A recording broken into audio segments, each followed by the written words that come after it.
Peter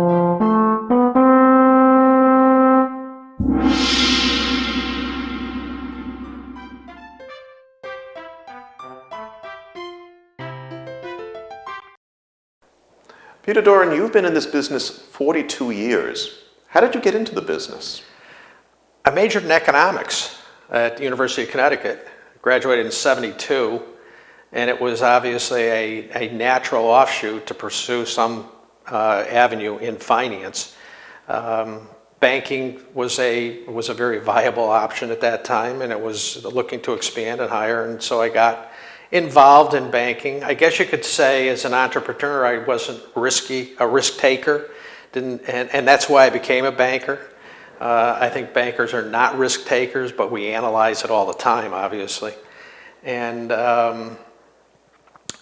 always liked the ability to try to help somebody solve their problem. And that's usually what happens when they come to us as bankers. Somebody has, whether it be a customer or business, they've got a problem, may not necessarily be a negative problem, but they have a problem that needs a solution.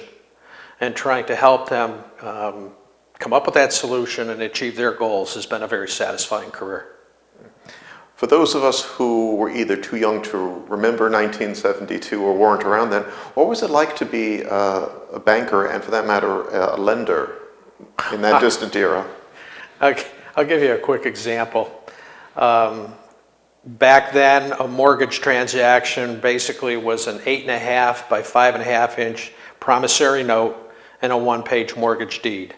I was just looking through a file this morning on the closing documentation package, and it was 148 pages long.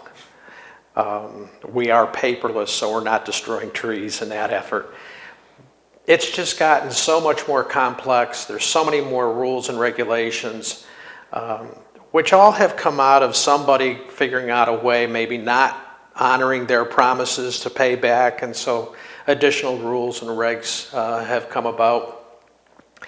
It's been satisfying over the years, but it's getting more and more difficult, certainly, as the federal government has exercised more and more control over the things that we can do. And it's tough for us as a small bank because of our size, but also because these rules and regs came out of the issues with the mega bank lenders. We didn't do that. We keep our loans. We didn't sell any loans. We didn't have any toxic assets that we were selling. They're in our portfolio. So we're lighter. When we do a loan, we're looking to keep it. Over the course of your career, what have you seen as the highlights and the achievements you can look back and say, yes, this is where I did well?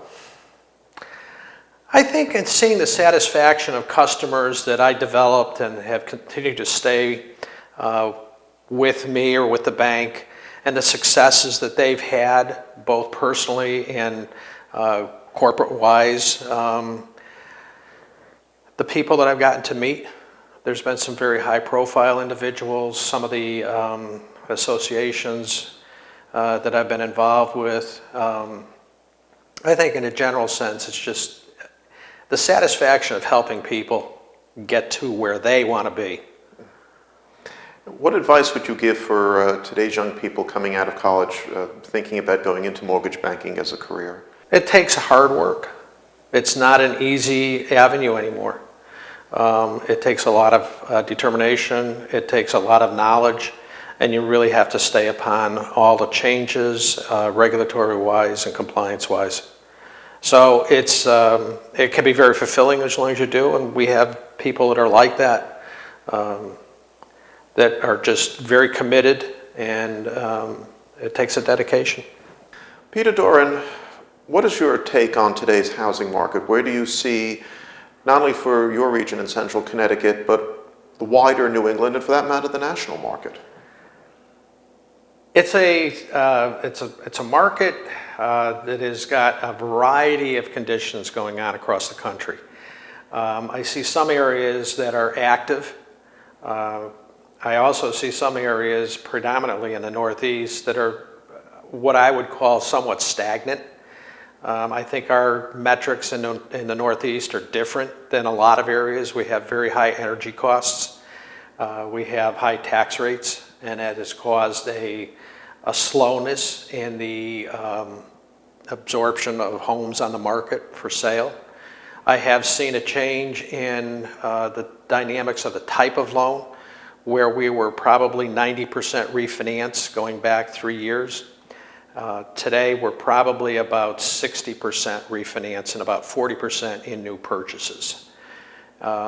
It's encouraging, but it's not something that is really changing the economy as housing usually does. So there's a variety of things going on, I think, throughout the country. For a number of years following the 2008 crash, a lot of people were saying the housing recovery is coming, the housing recovery is coming. And people today are still saying the housing recovery is coming. What happened to it? Well, I think what happened, Phil, was we saw right after that where interest rates were in the high threes. And that stimulated everybody who had a mortgage, okay, I'm going to refinance. That took about 2 years. We rarely see a refinance now. Mortgage rates started to rise, and people just were of the opinion that I'm not going to go at a rate over 4, so they just went out of the market. I think right now the realization is hitting home that rates probably are never going to be back in the high threes, so let us start looking and see where we go before they go even higher, as we continue to hear about from the Fed that, you know, going down 2-3 years, we're probably going to see much higher interest rates. What happens when the rates do start to go up and up? Where does housing go from there? I don't see it going up and up and up. I don't think the supply of housing here in New England is commensurate with a great expansion. I think most home builders that I see are very cautious in the way they're moving ahead, and a large number of them are doing it on a contract basis. Yes, they'll bid you a home. It's going to be done under contract. Very little speculative financing is going on right now. One of the major crises that's impacting the nation today is student loan debt. What impact is it having on today's housing market, and for that matter, on tomorrow's housing market? Oh, it has a big impact. I see students coming out of school and they'll be in deferment right now because they haven't been working long enough, but I'll see anywhere from $100,000 to $200,000 in student loan debt that they don't have to make a payment right now.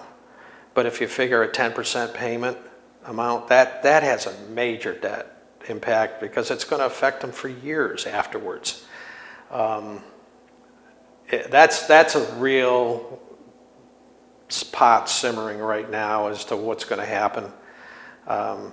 It's not good. Is there any reason to be optimistic about the near-term future of housing? I don't think housing is going to take the lead as much as it used to in stimulating the economy. It's a very important segment. I don't know that it will drive the economy such that all other industries follow along anymore. Well, let's keep our fingers crossed. Peter Doiron, thank you very much. You're welcome.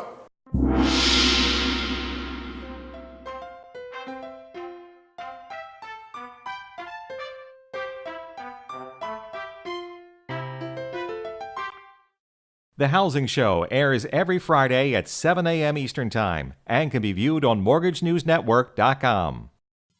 Hello, this is David Koster for the Mortgage News Network. Today, nearly 90 million people will go online and watch a video. This explains why our weekly online shows have been such a hit. Custom-produced videos are simply the most powerful way of telling a business story. National Mortgage Professional Magazine gave rise to Mortgage News Network. Our editors and producers have been telling the stories of this industry for decades. To learn more about sponsorship opportunities that are available and to learn about the video services we provide, request a media kit.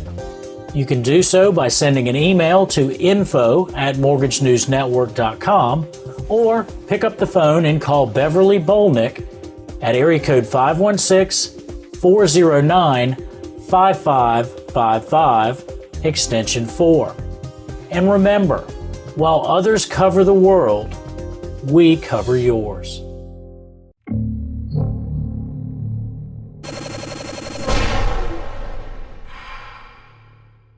This is Mortgage News Network.